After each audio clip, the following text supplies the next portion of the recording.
A horas del cierre definitivo, los médicos y médicas de Casa de Galicia todavía no acordaron con el gobierno cómo será la distribución de los profesionales en las 5 instituciones que desde mañana asumirán plenamente el servicio de los 40.000 asociados de la institución.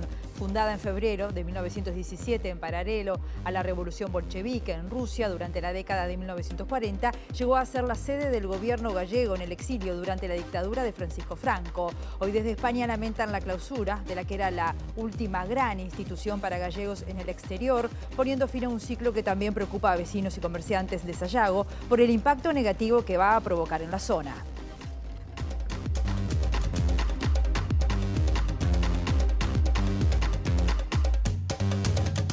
¿Cómo están? Bienvenidos a MBD Noticias. Tenemos un mediodía con cielo algo nuboso y nuboso a esta hora, con baja probabilidad de precipitaciones escasas, dice Inumet, y va a seguir nuboso hacia la noche, según está diciendo la institución, con una máxima de 19 grados. A esta hora tenemos 16 grados y ya estamos viendo las cámaras del Centro de Gestión de Movilidad. Algunos datitos a tener en cuenta: hay un siniestro de tránsito en la Ruta 1 y Santín Carlos Rossi. Allí está enlentecido el tránsito hacia el centro, o en Avenida Solano López entre Asamblea y Rivera también hay trabajos que están enlenteciendo hasta las 18 horas. Estos trabajos van a finalizar en esta jornada.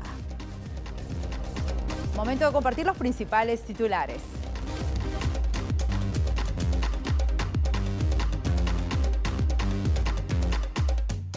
FANCAP denunciará penalmente a los senadores Sebastián da Silva y Graciela Bianchi por agravios contra dirigentes sindicales y buscará que el PIT-CNT también se sume a la demanda. El lunes habrá elecciones en la Mutual de futbolistas profesionales y habrá una fuerte disputa entre la lista oficialista y la opositora. Iniciativas Sanitarias cumplió 10 años y presentó el libro Uruguay, la revolución de los derechos sexuales y reproductivos. Hoy y mañana, Mundo Butiá organiza el primer foro sobre consumo y nutrición, culturas de las infancias. Esperen que vamos a volver, dijo Lula al cerrar el encuentro del Grupo de Puebla con participación de líderes progresistas de 16 países iberoamericanos.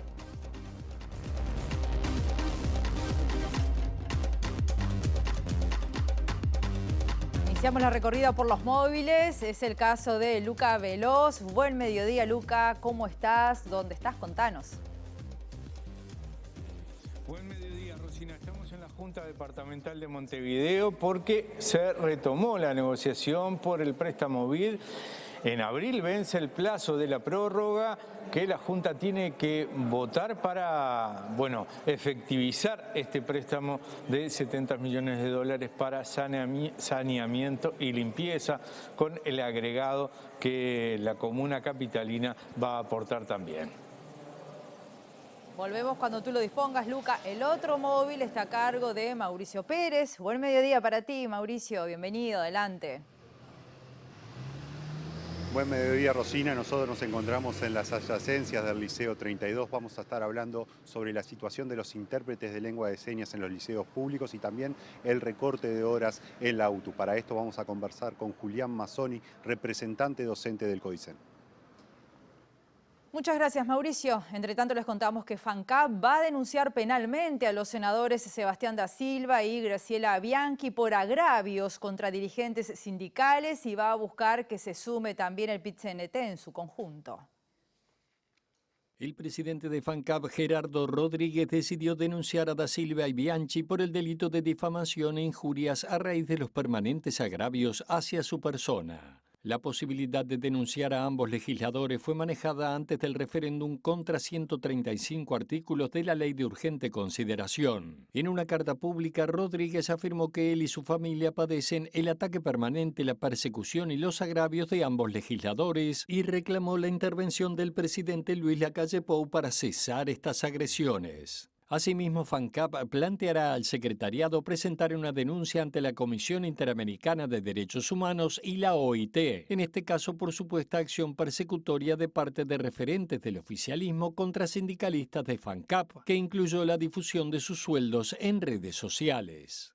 Esta situación se suma a otros agravios contra dirigentes gremiales. En las últimas horas, por ejemplo, el presidente de COFE, Martín Pereira, ratificó la denuncia por difamación e injurias contra 8 usuarios de la red social Twitter que efectuaron insultos y acusaciones sin fundamento tras la aparición de una foto suya en la tribuna del Estadio Centenario durante la final de la última Copa Libertadores.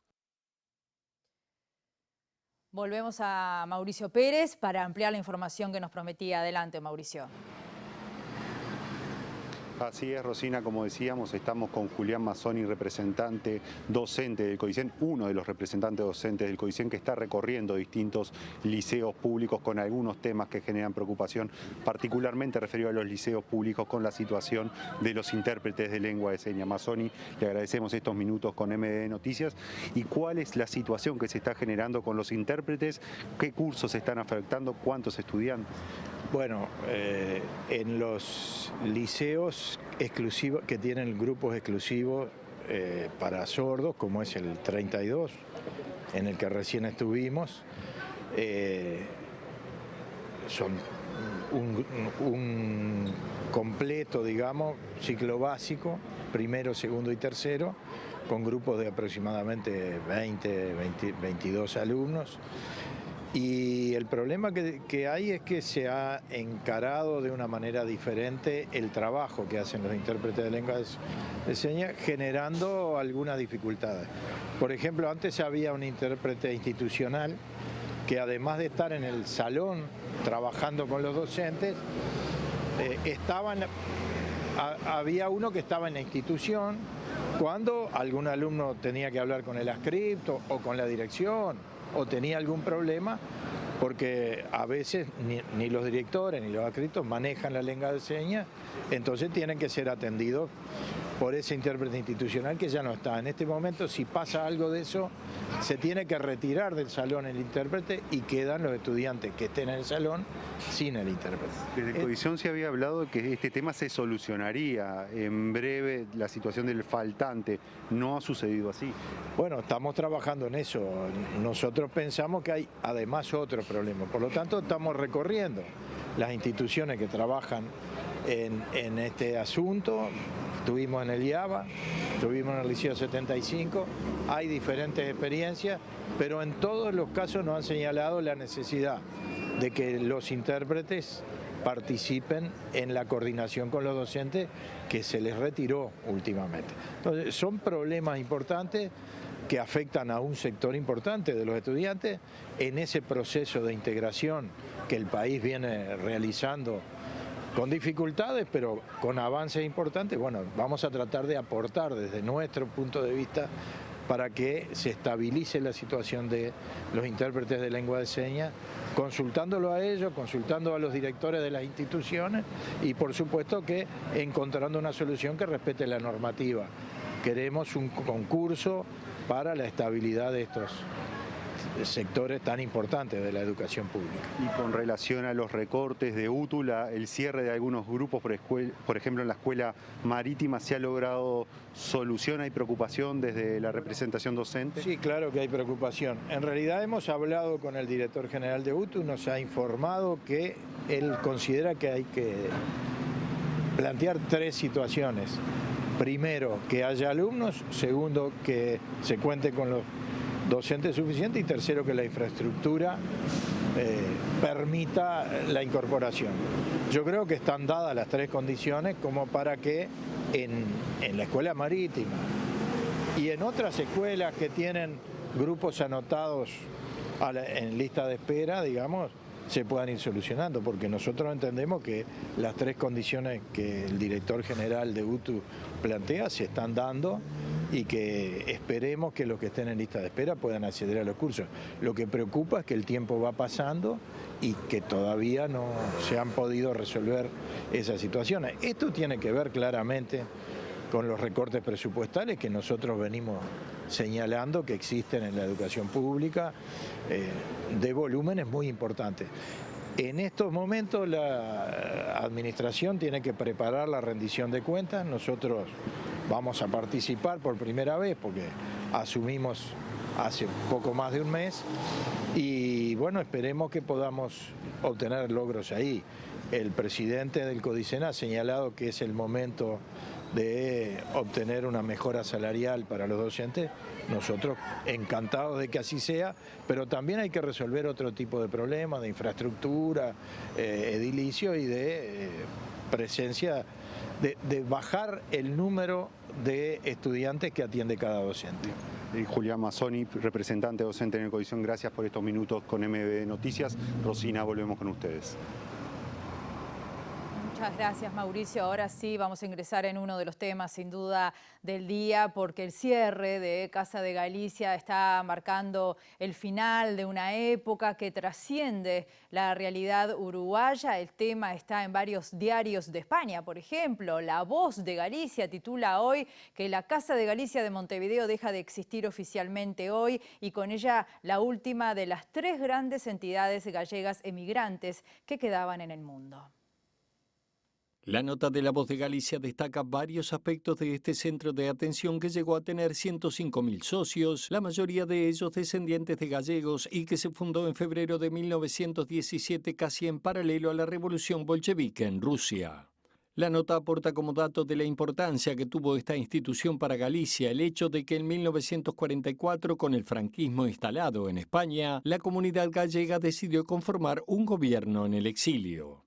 En principio iba a ser creado en Argentina, pero la inestabilidad política previo a la irrupción de Juan Domingo Perón determinó que fuera Montevideo la ciudad elegida y la Casa de Galicia el lugar donde se firmó esa acta con las personas que aparecen en La Voz de Galicia como protagonistas.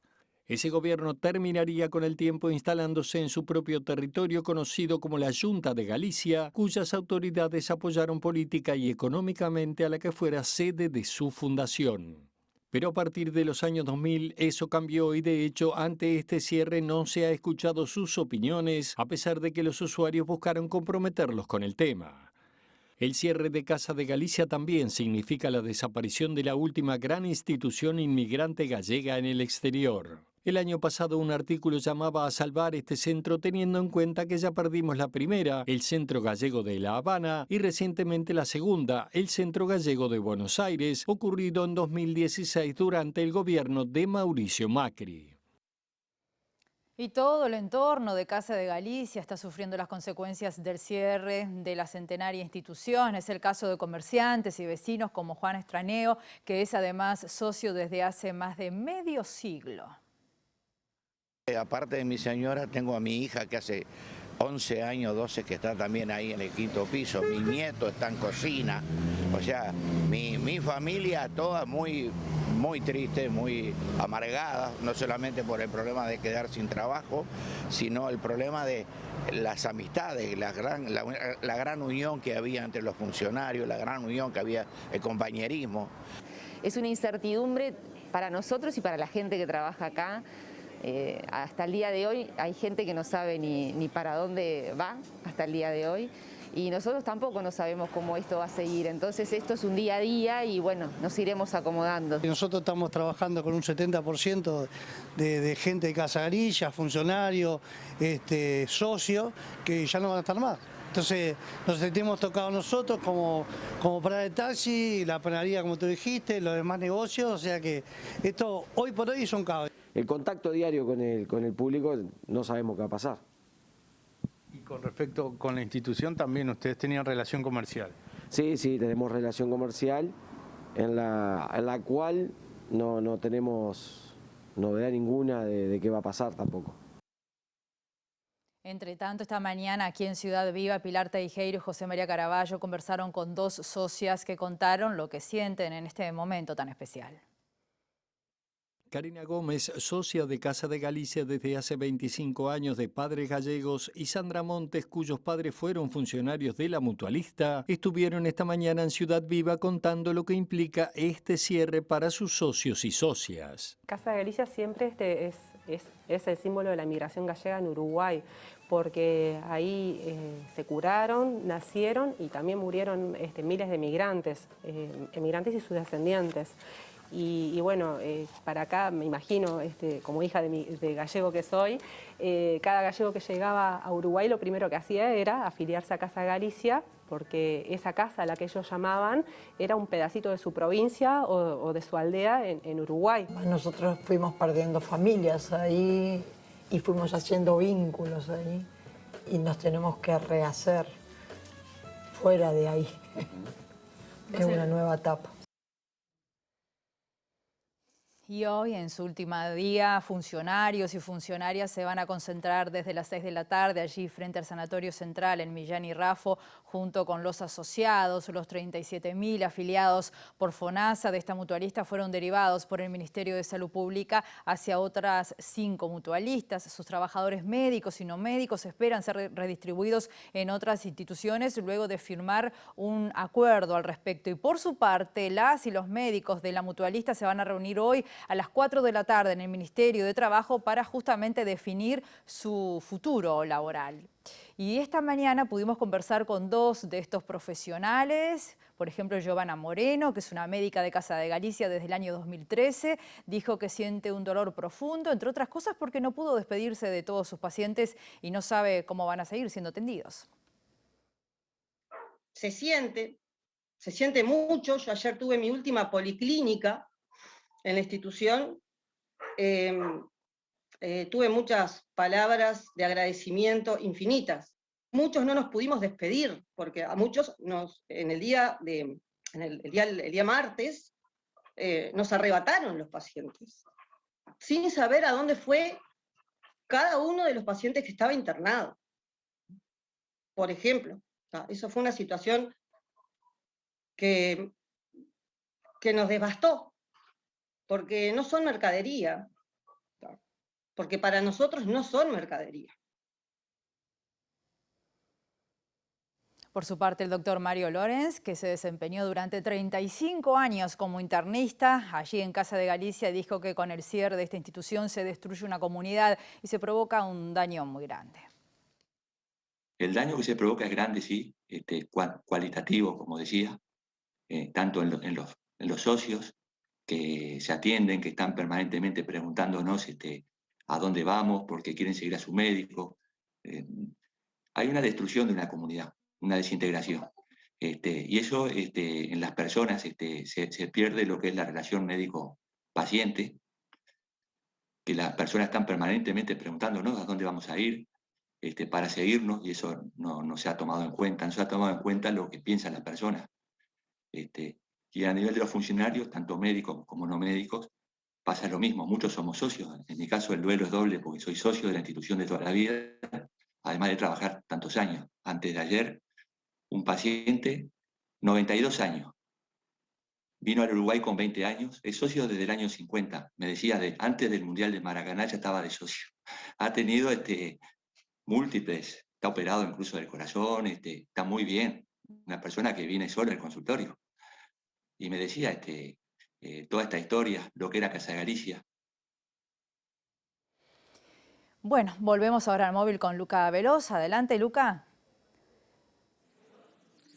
Rosina, el 25 de abril vence el plazo para que la Junta Departamental vote el préstamo por 70 millones de dólares hacia el BID, que el BID tenga que otorgar a la comuna capitalina para saneamiento y limpieza. Estamos con Martín Nessi, integrante de la comisión negociadora desde el Frente Amplio. El martes la comuna capitalina, la administración, presentó el proyecto de ampliación para los 24 millones de dólares que aportaría la administración departamental como para que allanar la negociación con la oposición. Exacto, a ver, en estos momentos estamos en una etapa de negociación pura y dura, intentando llegar a acuerdos. El día 25 el BID tendría que estar firmando el préstamo, por tanto, días antes esto tendría que estar resuelto. Básicamente, el proceso en el cual nos encontramos es el siguiente. Reuniones atrás, la oposición manifestó algún interés respecto a qué barrios ellos entenderían que se tendrían que hacer inversiones respecto a saneamiento. En base a esos intereses, la Intendencia generó proyectos hay más de 20 proyectos presentados, obviamente con cantidad de habitantes, con costos, etcétera, que bueno, fueron entregados a la mesa de trabajo y a la oposición para que sea esta la que de alguna forma determine cuál es la prioridad que marca dentro de esa veintena de proyectos que se han acercado. Desde la oposición nos aseguraron que la semana que viene van a presentar una contrapropuesta, digamos. Sí, nosotros nos reuniremos nuevamente el día lunes.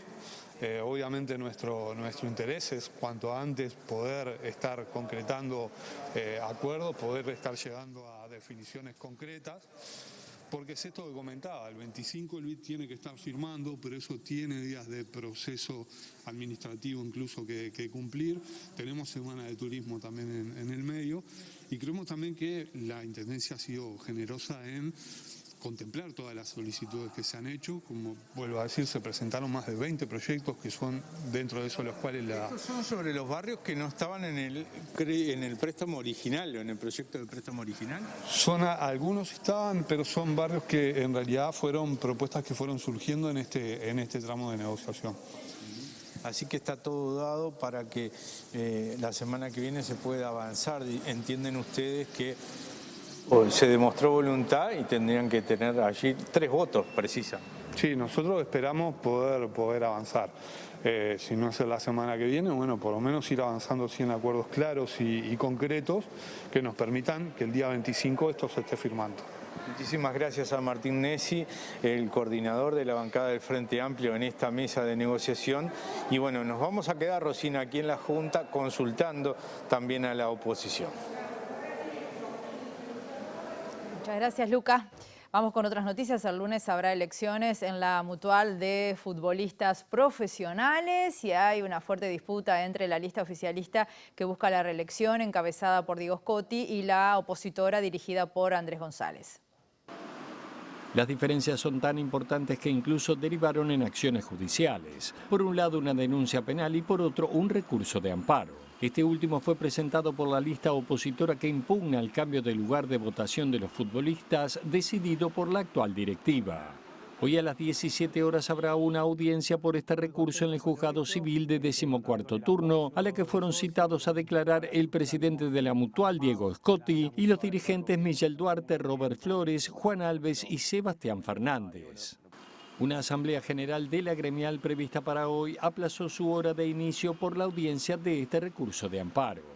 El cambio de locación para las votaciones propuesto por la comisión directiva determina que los futbolistas voten en sus lugares de entrenamiento y los socios honorarios en la sede central.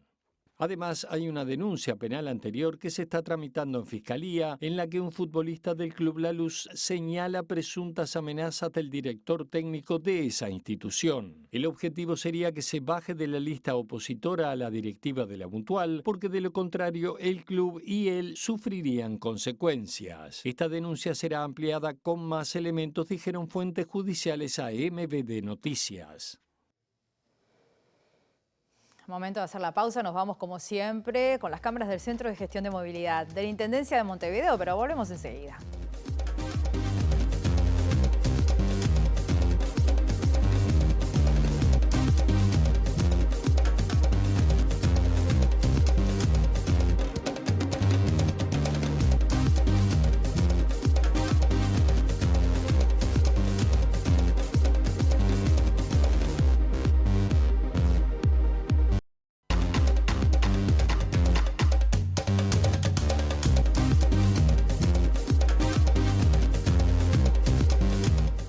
Bloque de MBD Noticias, 16 grados hay a esta hora en la capital. Les contamos que este jueves y viernes Mundo Buteado organiza el primer foro sobre consumo y nutrición cultural de las infancias.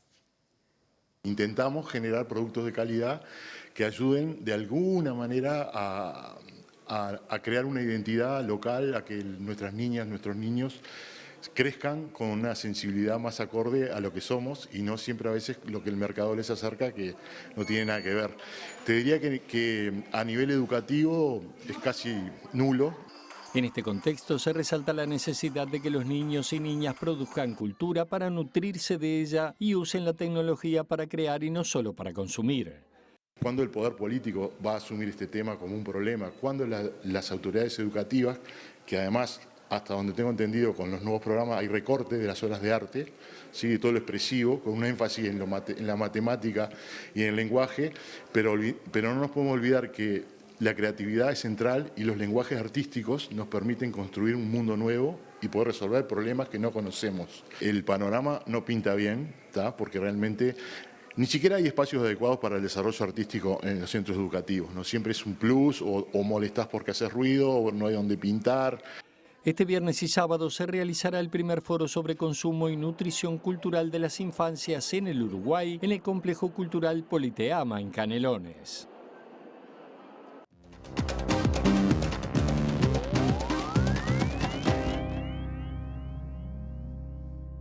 Perú suspendió temporalmente la excarcelación del expresidente Alberto Fujimori a pedido de la Corte Interamericana de Derechos Humanos porque entiende que contraviene las obligaciones del Estado con sus víctimas. Perú cumplirá el pedido de la Corte Interamericana de Derechos Humanos de suspender la excarcelación del expresidente Alberto Fujimori, según informó el procurador supranacional Carlos Reaño, luego que el Tribunal Constitucional le otorgara ese beneficio por motivos humanitarios. La Corte solicitó ayer al Estado peruano que se abstenga de ejecutar la orden del Tribunal Constitucional de disponer la libertad de Fujimori hasta que el juzgado interamericano decida las medidas provisionales que pidieron las víctimas de las masacres de los Barrios Altos y La Cantuta. En noviembre de 1991, el grupo paramilitar Colina, cuyos miembros operaron en el Perú como parte de una estrategia del Estado denominada Guerra de Baja Intensidad, asesinó a 15 personas en una casa de los Barrios Altos en el centro de Lima y en 1992 secuestró y ejecutó a un profesor y 9 estudiantes de la Universidad Nacional de La Cantuta, algunos de cuyos cuerpos aparecieron calcinados.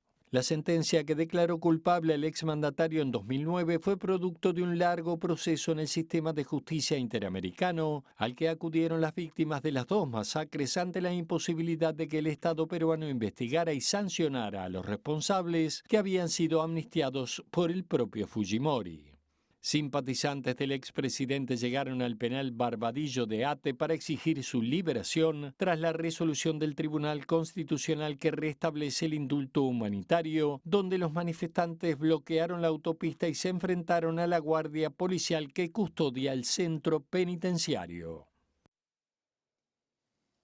Y en Brasil, el expresidente Lula da Silva aseguró ante varios líderes de partidos progresistas hispanoamericanos que va a vencer en las elecciones de octubre y que va a volver al gobierno de Brasil.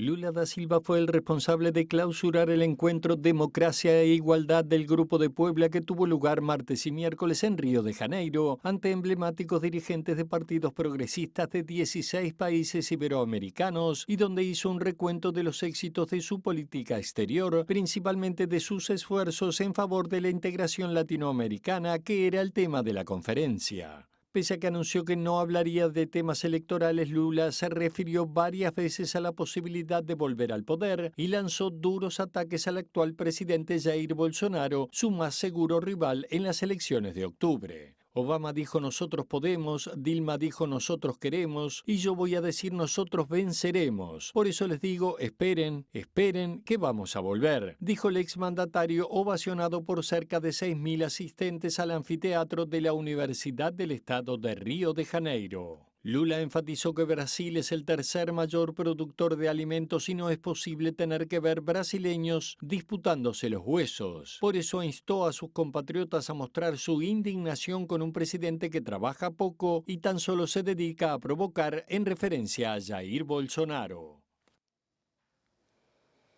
Nos vamos, los esperamos a las 19 horas en nuestra edición central. Que pasen bien, como siempre nos vamos acompañados de las cámaras del Centro de Gestión de Movilidad de la Intendencia de Montevideo. Hasta mañana.